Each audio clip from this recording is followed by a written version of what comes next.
Hello my dear viewers, I am Vishwanath political review.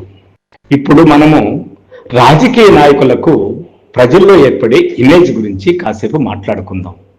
కొందరికి వారికి సంబంధం లేకుండా కొన్ని ఇమేజ్లు ఏర్పడిపోతాయి. వారు చేసే పనులకు, వారు చేయని పనులకు సంబంధం లేకుండా క్రెడిట్ వాడికే చేరిపోయేటట్టుగా, అంటే వాళ్ళ ఖాతాలో చేరిపోయేటట్టుగా కొన్ని ఇమేజ్లు అదృష్టంగా కలిసి వస్తూ ఉంటాయి.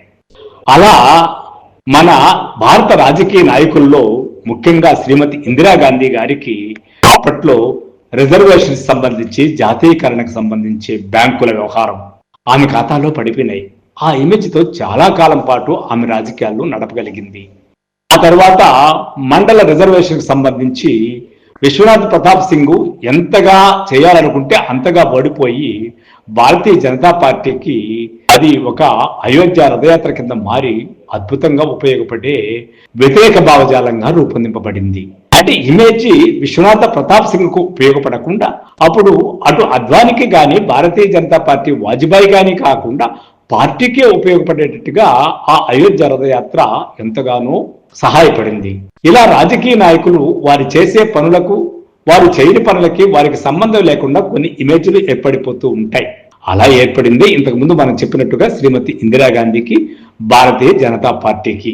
ముఖ్యంగా ఆంధ్రప్రదేశ్ విషయానికి వస్తే ఒక రోజుల్లో జలగ వెంగళరావు, మర్రి చెన్నారెడ్డి, కాసు బ్రహ్మానందరెడ్డి, విజయభాస్కర్ రెడ్డి ఇట్లా ఎంతో మంది రాజకీయ నాయకులు కాంగ్రెస్ పార్టీలో దిగ్గజాలుగా పేరు సంపాదించి కాంగ్రెస్ పార్టీని నడిపి నిలిపిన వారే. అయితే వారికి ఎవరికి కూడా ఒక ఇమేజ్ అంటూ ప్రత్యేకంగా ఏర్పడలేదు. వారు మొత్తం కాంగ్రెస్ గొడుగు నీడలోనే బ్రతికారు తప్ప వారికంటూ ప్రత్యేకమైనటువంటి థియరీని ఏర్పరచుకోలేకపోయారు. అయితే వారి పార్టీ చేసినటువంటి అనేక వ్యవహారాల కారణంగా ఆంధ్రప్రదేశ్లో కాంగ్రెస్ పార్టీ పూర్తిగా పతన స్థాయికి చేరిపోవడంతో అప్పుడు రాజకీయాల్లోకి ఒక సింహంలాగా దూసుకొచ్చినటువంటి వాడు శ్రీ ఎన్టీ రామారావు.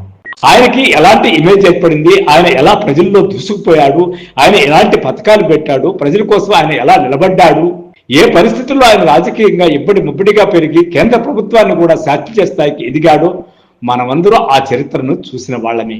ఆ తర్వాత దాదాపు 20-30 ఏళ్ల పాటు కాంగ్రెస్లోనే ఉంటూ నిరంతర అసమ్మతివాదిగా మిగిలిపోయినటువంటి రాజశేఖర రెడ్డి గారు ఎదురు చూసి పాదయాత్రతో అధికారం వచ్చిన తర్వాత కాంగ్రెస్ పార్టీకి మించిన ఇమేజ్తో రాజకీయాల్లో ఎదిగి ఆంధ్రప్రదేశ్ని ఎంతగా ప్రభావితం చేశాడో చెప్పుకోవాలంటే రాజశేఖర రెడ్డి ఒక పెద్ద ఉదాహరణ.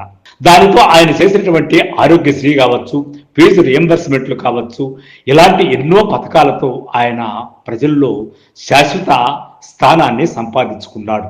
ఎంతమంది ఎన్ని విధాలుగా ఆయన్ని మైనస్ చేయాలనుకున్నా కూడా ఆయనకి ఏర్పడినటువంటి ఇమేజ్ నుంచి పక్కదోవ పట్టించలేనటువంటి పరిస్థితికి మిగతా ప్రతిపక్ష పార్టీలన్నీ చేరుకున్నాయి. దానితో ఎదురులేని ఇమేజ్తో రాజశేఖర రెడ్డి ఆంధ్రప్రదేశ్ రాజకీయాల్లో మిగిలిపోయాడు. ఇక ఏ ఇమేజీ లేకుండా అద్భుతంగా అందరికన్నా ఎక్కువ కాలం పరిపాలించినటువంటి వాడు చంద్రబాబు నాయుడు గారు.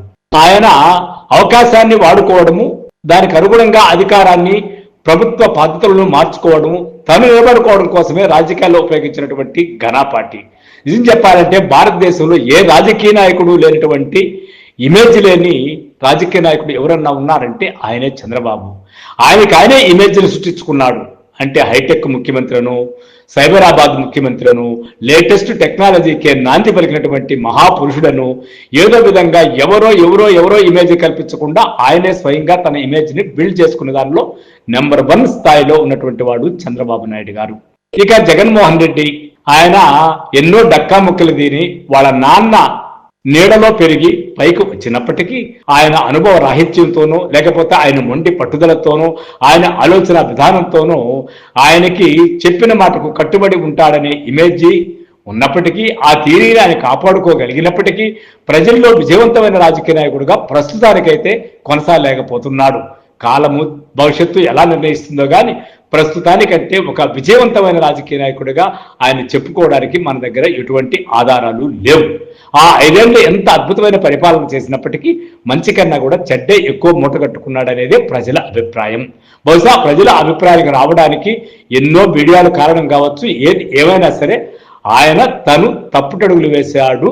దాని ఇమేజ్ని వాడుకోలేకపోయాడు, ఆయన కష్టాన్ని తన ఓటు శాతంగా మార్చుకోలేకపోయాడు అని విమర్శకులు అంటారు, ఆయన అనుకుంటాడు, ఆ పార్టీలో ఉండే ప్రధాన నాయకులు కూడా అనుకుంటారు. కాబట్టి చంద్రబాబు నాయుడు దగ్గర వాళ్ళు నిలబడుకోవడానికి ఇక డక్కా ముక్కీలు తిని నిరంతర శ్రమ చేసి కృషి చేస్తే తప్ప జగన్మోహన్ రెడ్డి మళ్ళీ నాయకుడుగాను మళ్ళీ అధికారంలోకి రావడము అంత సులభ సాధ్యమైన విషయం కాదు. ఇక కేవలం చిన్న చిన్న పదవులు అనుభవించి పార్టీలో అసలు సీనియరే కానటువంటి వాడు, తెలుగుదేశం నీడలో ఉన్నటువంటి వాడు, చంద్రబాబు నాయుడు అంటే భక్తిగా ఉన్నటువంటి వాడు, కాంగ్రెస్ తో సంబంధమే లేనటువంటి నాయకుడు ఎవరైనా ఉన్నారంటే ఆయన రేవంత్ రెడ్డి. మరి ఆయన ఒక ఘనా పార్టీ, ఒక సింహము, ఒక యుద్ధవీరుడు లాంటి కల్వకుంట్ల చంద్రశేఖర్ని వ్యతిరేకించి కాంగ్రెస్ పార్టీ నిలబెట్టి అధికారంలోకి రావడం జరిగిందంటే అదంత సులభమైన విషయం కాదు. ఆయనకి ఏ థియరీ ఉంది, ఆయన ఏ థియరీతో ఇప్పుడు ముందుకెళ్తున్నాడని ఆలోచిస్తే ప్రముఖ రాజకీయ విశ్లేషకుడు టంకశాల అశోక్ గారు ఇలా అంటూ ఉంటారు, రాజకీయాలలో ఒక థియరీ ఉన్నది.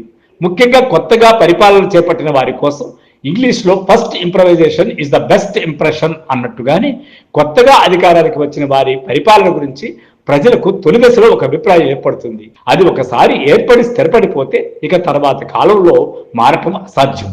ఎంతో కొంత మంచి పనులు చేసినా సరే ముఖ్యమంత్రి రేవంత్ రెడ్డికి అటువంటి పరిస్థితి దాదాపు సమీపించినట్టు కనిపిస్తున్నది. ఆయన ఒక ఇమేజ్ని కానీ ఒక థియరీని కానీ ఏర్పరచుకునే క్రమంలో ఇప్పుడు డక్కా మొక్కీలు తింటున్నాడు. ఎందుకంటే కెరీర్గా ఇంకా లాంగ్ లైఫ్ ఉన్నప్పటికీ ఒక రామారావు లాగానో, ఒక కల్వకుంట్ల చంద్రశేఖర్ లాగానో, ఒక శ్రీమతి ఇందిరాగాంధీ లాగానో, భారతీయ జనతా పార్టీలో ఒక మోడీ లాగానో పెద్ద పెద్ద నాయకులతో పోల్చాలని కాదు, కానీ కాంగ్రెస్ పార్టీని తెలంగాణలో అంత బలమైన నాయకుడు ఓడించి మళ్ళీ అధికారానికి తెచ్చినారు కాబట్టి ఆయనకున్న భవిష్యత్తు దృష్టిలో పెట్టుకుని ఆయన కూడా ఒక ఇమేజ్ని థియరీని మనం నిర్ధారించవచ్చునేమో అనిపిస్తోంది. మరి ఆ యొక్క ఇమేజ్ ఆయనకు ఉందా, ఎలాంటి ఇమేజ్ లో ఉన్నాడు అనేది కూడా మళ్ళీ టంకశాల అశోక్ గారు ఏమంటున్నారంటే ఇక్కడ కొన్ని ప్రశ్నలు ఉన్నాయి. ప్రజలకు ఒక అభిప్రాయం ఏర్పడే తొలి దశ ఉంటే ఎంతకాలం, ఆ దశలో పరిపాలన పరంగా ఏమి జరిగితే లేదా జరగనట్టయితే ఎటువంటి అభిప్రాయాలు ఏర్పడతాయి, ఆ అభిప్రాయాలు అదే పద్ధతిలో ఎంతకాలం కొనసాగితే స్థిరపడతాయి అన్నవి ఒక విధమైన ప్రశ్నలు.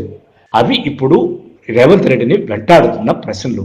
తర్వాత కాలంలో మారచ్చు, మారకపోవచ్చు, కానీ దేనిపైన ఆధారపడి ఉంటుంది ఆయన ఇమేజ్ అని తలుచుకుంటే సమాజంలో ఏ వర్గాలకు జరిగితే అది లెక్కించదగ్గది అవుతుంది ఆయన ఇమేజ్. మరి సమాజంలో ఏ వర్గాలకు ఆయన ఏం చేశాడు, ఆయన పట్ల ప్రజలకు ఎలాంటి అభిప్రాయాలు ఉన్నాయి, ఒక విధంగా ఉంటాయా లేక వేరువేరు విధాలుగా ఉన్నాయా అన్నది మూడవ తరహా ప్రశ్నలు. ఇప్పుడు ఆ మూడవ తరహా ప్రశ్నలు కూడా రేవంత్ రెడ్డి ఎదుర్కొంటున్నాడు. ఇన్ని రకాల ప్రశ్నలు చూసి కొంత అయోమయం అనిపించవచ్చు, కానీ అలాంటిది ఏమీ లేదు. వాటిని నెమ్మదిగా ఒక్కొక్కటిగా మళ్ళీ ఆయన రూపొందించుకునే క్రమంలో ఉన్నాడు. ప్రస్తుతం డక్కా ముక్కలు తింటూ రేవంత్ రెడ్డికి అన్వయించి మనం చూసినట్లయితే ఇప్పటికీ రేపటి ఎన్నికల్లో ఓటమి జరిగితే జరగవచ్చు, కానీ స్థిరమైన ఒక రాజకీయ నాయకుడిగా ఏర్పడే పునాదులు అయితే మాత్రం ఖచ్చితంగా వేసుకున్నాడు. ఒక సగటు పౌరునిగా ఆయన వైపు అట్లానే మన చుట్టూగా సమాజాన్ని చూస్తూ వారి మాటలు వింటుంటే వారు ఏ వైపు నుంచి ఇప్పుడు ఆ ప్రశ్నలకు వారే సమాధానం చెప్పగలిగే స్థితిలో ఉన్నారు రేవంత్ రెడ్డి. ఇదే ప్రశ్నలు ముఖ్యమంత్రి రేవంత్ రెడ్డి అద్దంలో చూసుకుంటూ తనకు తాను వేసుకున్నట్లయితే సమాధానాలు ఆయనకు కూడా తెలుస్తాయి. మిగిలిన వారి సంగతి ఎట్లున్నా పాలిస్తున్నది మరి కొంతకాలం పాలించవలసింది తనే అయినందువల్ల ఆయన ఆ పని చేయటం మంచిది. కాబట్టి మొత్తం మీద సీనియర్ లీడర్తో పోల్చుకుంటే ప్రస్తుతం కాంగ్రెస్ లో అధికారపరంగా జూనియర్ అయినటువంటి రేవంత్ రెడ్డి తన ఇమేజ్ని ఏర్పరచుకునే క్రమంలో ఒక థియరీని ఏర్పరచుకునే దానిలో ఇంకా తప్పటడుగులు వేస్తూనే ఉన్నాడు. అయితే థియరీకైతే మాత్రం ఇటుకలు పేరుస్తూ ఉన్నాడు. కాబట్టి ఖచ్చితంగా ఆయన ప్రస్తుతానికి అటు ఇటు ఉకిసిలాడిన లాంగ్ లైఫ్ లో ఒక స్థిరమైన రాజకీయ నాయకుడిగా కాంగ్రెస్ పార్టీనా రేపు తెలుగుదేశమున రాజకీయ పరిస్థితులు ఎలా మారతాయో, ఆయన ఏ పార్టీలో ఉంటాడో తెలియదు, కానీ ఒక లాంగ్ లైఫ్ కలిగిన రాజకీయ నాయకుడిగా మాత్రం అయితే మిగులుతాడని నా అభిప్రాయం. సో ఫ్రెండ్స్, నా కథనం కానీ మీకు నచ్చినట్లయితే నా పొలిటికల్ రివ్యూని సబ్స్క్రైబ్ చేయండి, లైక్ చేయండి, షేర్ చేయండి. Thank you. I am Vishwanath Reddy.